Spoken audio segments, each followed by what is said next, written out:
आज हमारा टॉपिक है समांतर, गुणोत्तर एवं हरात्मक श्रेणियाँ, arithmetic, geometric and harmonic progression.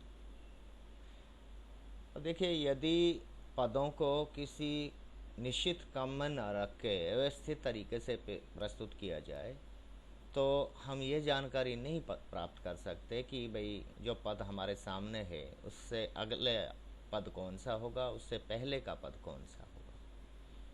तो इस तरह के अव्यवस्थित समूहों को हम किसी श्रेणी के रूप में परिभाषित नहीं कर सकते, बल्कि यदि पदों को एक सुनिश्चित नियम के आधार पर एक विशिष्ट क्रम में व्यवस्थित ढंग से प्रस्तुत किया जाए, जिससे किसी विशेष पद के बाद या उसके पहले के पद को बताया जा सके, तो पदों के इस व्यवस्थित समूह को हम श्रेणी के रूप में परिभाषित कर सकते हैं, परिभाषित करते हैं। यहाँ मैंने आपके सामने 3 उदाहरण लिए हैं, जिसे एक श्रेणी ये है 2, 2, 4, 6, 8, 10। अब देखिए, इसको देख के हम बता सकते हैं कि इसके अगले पद कौन कौन से होंगे, या 8 के बाद से पहले कौन सा पद है, यह हम इस श्रेणी को देखकर बता सकते हैं। अब जैसे इसमें अगला 10 के बाद 12 होगा, 12 के बाद 14 होगा, 14 के बाद 16 होगा, और यदि और आगे चलें तो इस तरह से 2-2 के अंतर से ये पद बढ़ते जा रहे हैं। दूसरा जो उदाहरण है, इसमें हम देखें कि पहला पद 2, इसके बाद 4, फिर 8, फिर 16, फिर 64, फिर 128। तो हम बता सकते हैं कि 16 के बाद अगला पद कौन सा होगा। 2 के बाद 4, 2 दूना 4, 4 दूना 8, 8 दूना 16, 16 दूना 32, 32 दूना 64। इस तरह से हम बता सकते हैं। तो यहाँ 16 के बाद में 32 होगा, 32 के बाद 64, 64 के बाद 128, और 128 से अगला पद कौन सा होगा वो भी हम बता सकते हैं, 256 होगा।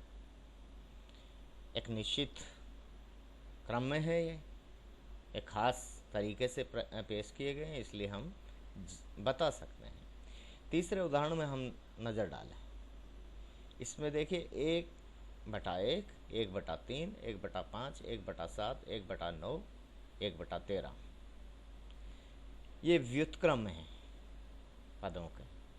तो हम यहाँ देखिए, इनमें 1 और 3 में 2 का अंतर, 3 और 5 में 2 का अंतर, 7 और 5 में भी 2 का अंतर, इनमें 2-2 का अंतर है। तो हम बता सकते हैं इससे 1/9, 1/11 अगला होगा, फिर 1/13, 1/13 के बाद में 1/15 होगा।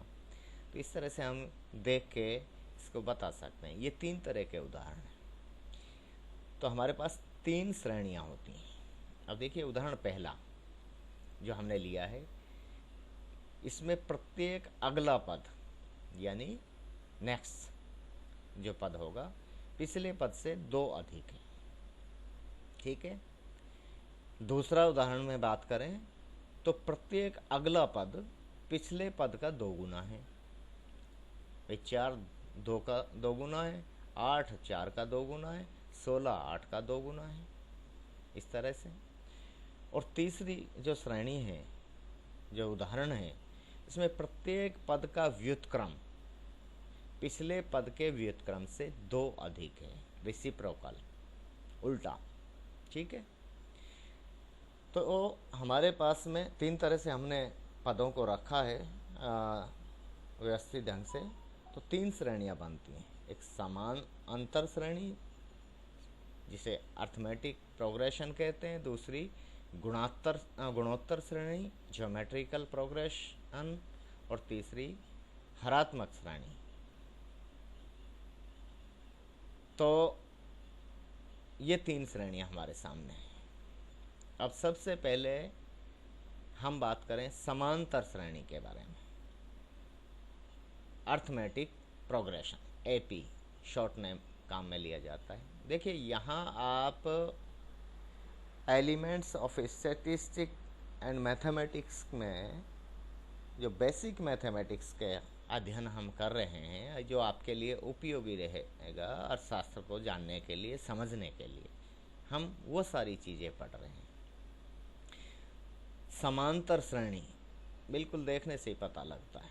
समान अंतर तो पदों का एक ऐसा व्यवस्थित समूह जिसमें निकटवर्ती पदों का अंतर समान होता है। इस प्रकार की श्रेणी को समांतर श्रेणी कहते हैं। जैसे अभी हमने जो उदाहरण लिया था उसी को वापस ले रहे हैं। 2, 4, 6, 8, 10, 12। अब देखिए ये पहला पद है, ये दूसरा पद है, ये तीसरा पद है, ये चौथा, पांचवा, ये पद हैं इसके। अब दूसरा पद और पहले पद में क्या अंतर है? 4 - 2 बराबर 2 प्लस का। तीसरे और दूसरे पद में यानी दूसरे पद में +2 करिए तो तीसरा आ जाएगा, तीसरे पद में +2 कीजिए तो चौथा आ जाएगा। तो इस तरह का अंतर है, इनमें समान अंतर है, सारो अंतर। इसे हम कॉमन डिफरेंस कहते हैं इंग्लिश में। तो प्रथम पद 2 है, इसमें ये रहा, और सारो अंतर कॉमन डिफरेंस सभी में पदों में 2 का है, +2 का अंतर है। अगले पद और पिछले पद के बीच में +2 का अंतर, ठीक है। इसी तरह से एक दूसरा उदाहरण हमने लिया, 9, 6, 3, 0, -3, -6। अब अगला पद हम बता सकते हैं। कैसे बताएंगे कि हमारा जो प्रथम पद इसमें क्या है? 9 है, और पदों के बीच में अंतर क्या है? 6 - 9। भाई दूसरे पद में से पहला पद घटाइए, तीसरे में से दूसरा घटाइए, चौथे में से तीसरा घटाइए, क्रमिक रूप से। ये ध्यान रखना, ऐसा नहीं कि 0 में से सीधा 9 घटा दे, तब तो सब कुछ गड़बड़ हो जाएगा। तो 6 में से 9 घटाएंगे, 6 - 9 तो कितना आया? बराबर -3। 3 - 6 बराबर -3। 0 - 3 बराबर -3। -3 -0 बराबर -3। -6 माइनस इंटू माइनस, तो ये प्लस का 3, तो ये 3 ही अंतर रहेगा हमेशा। कॉमन डिफरेंस 3 है। तो प्रथम पद क्या है? 9 है। सारो अंतर -3 का, सब में 3 का अंतर है, इनमें माइनस का है ये चिन्ह, ठीक है।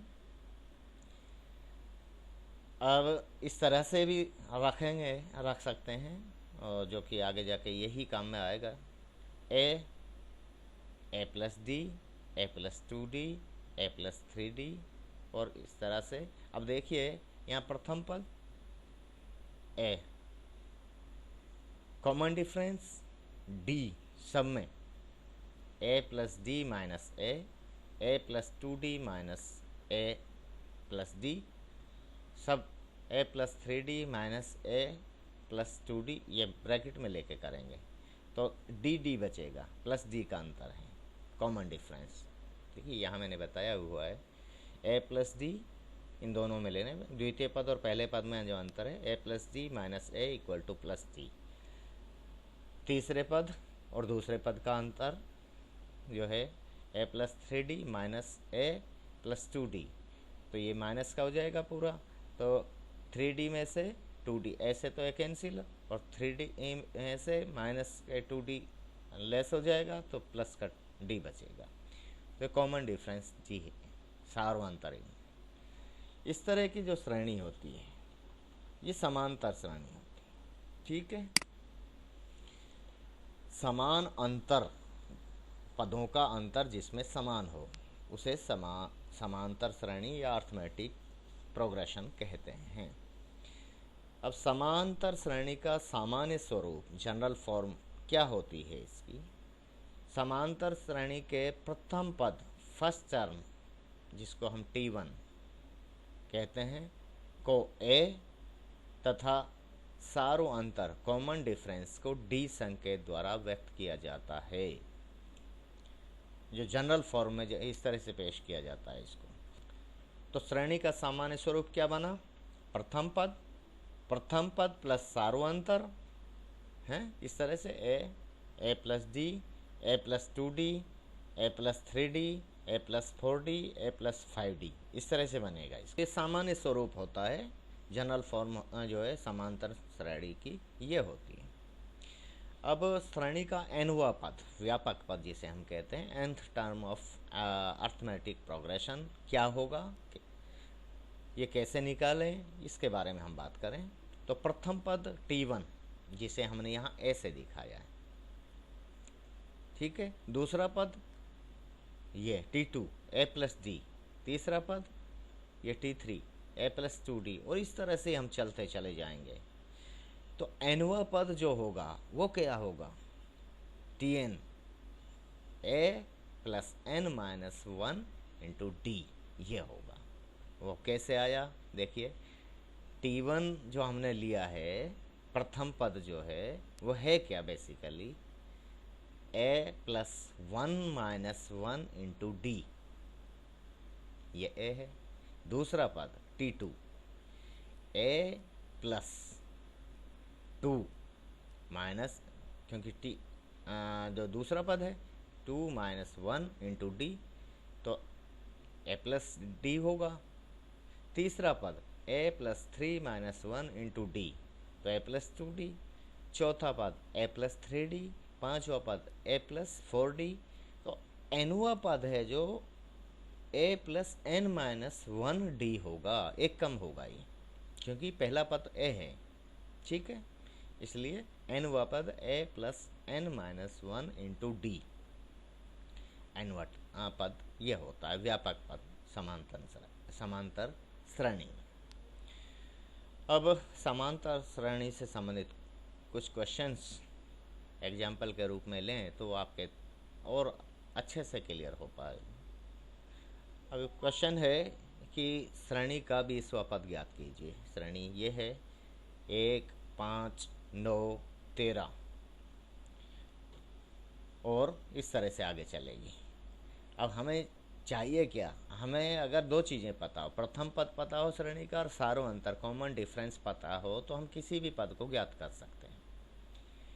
प्रथम पद क्या है श्रेणी का, t1, t1 जो है या a इज इक्वल टू 1, और कॉमन डिफरेंस क्या है, इन सब के बीच में अंतर जो है, हर पद प्रत्येक जो क्रमिक अंतर पदों के बीच में, 5 माइनस 1 बराबर 4, 9 माइनस 5 बराबर 4, 13 माइनस 9 बराबर 4, तो सारों अंतर कॉमन डिफरेंस जो है d बराबर 4 है।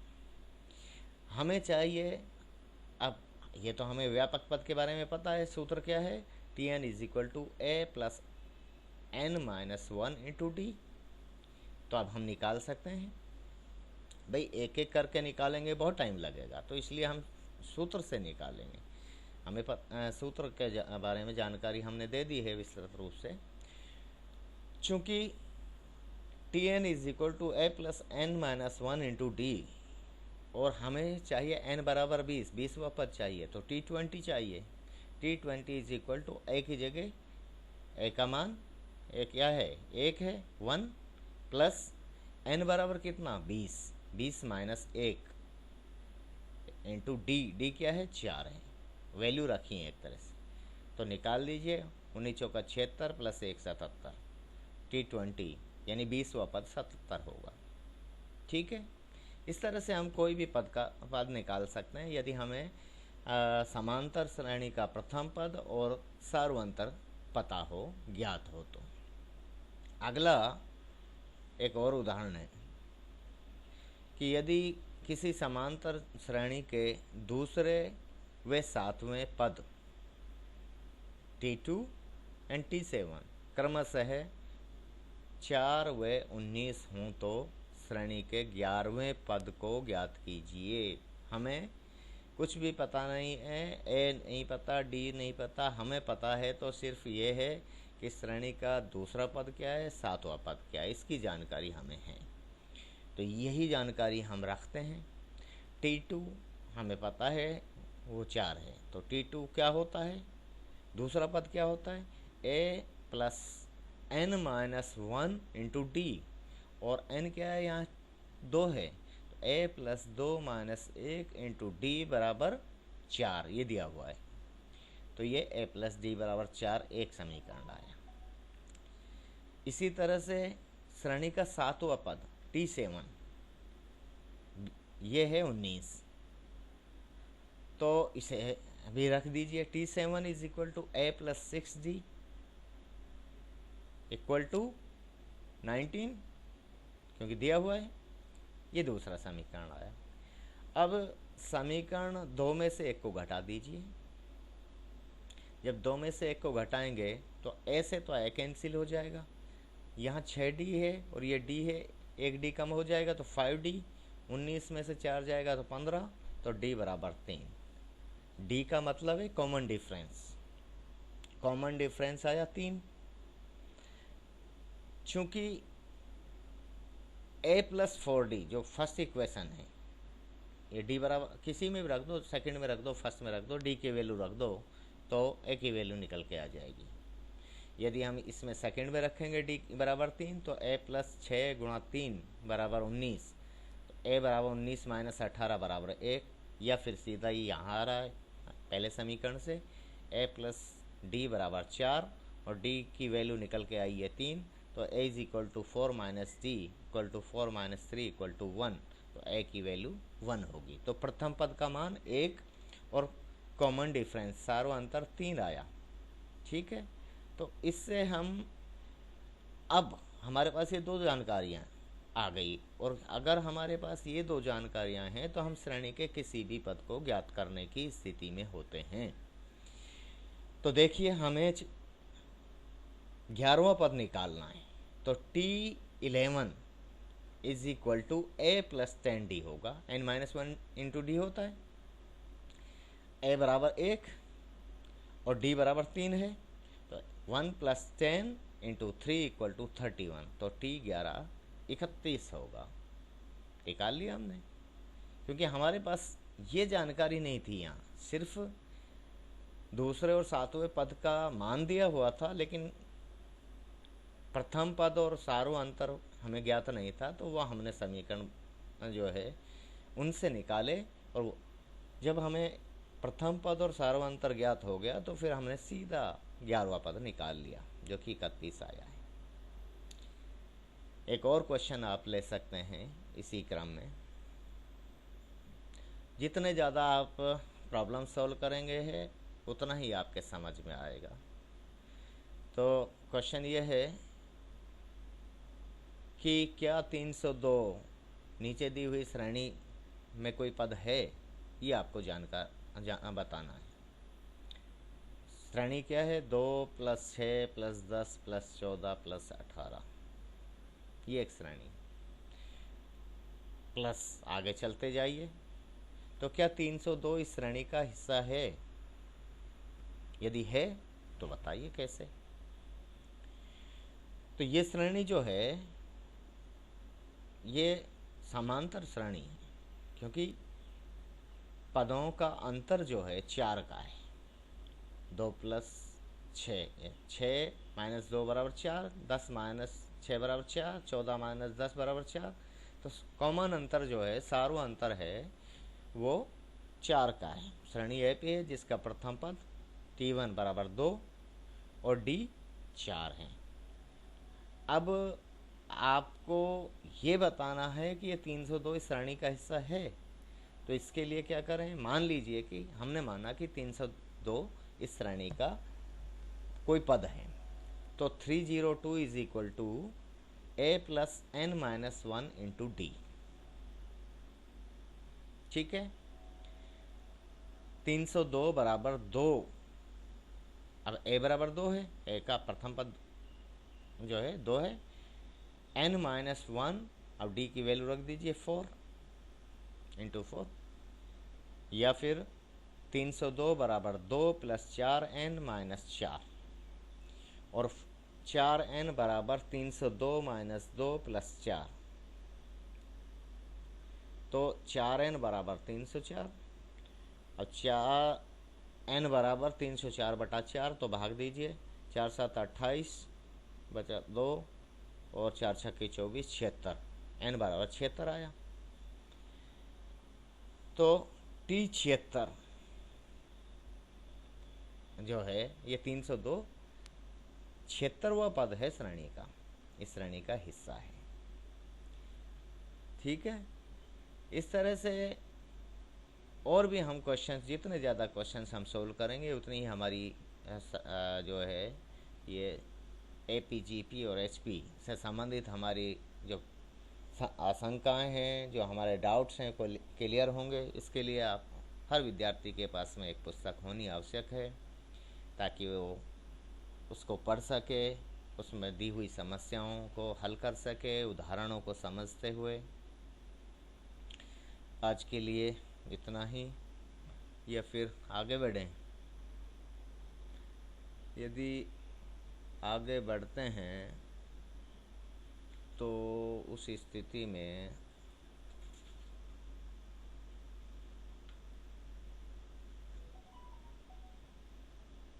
ये तो इतना ही ठीक है।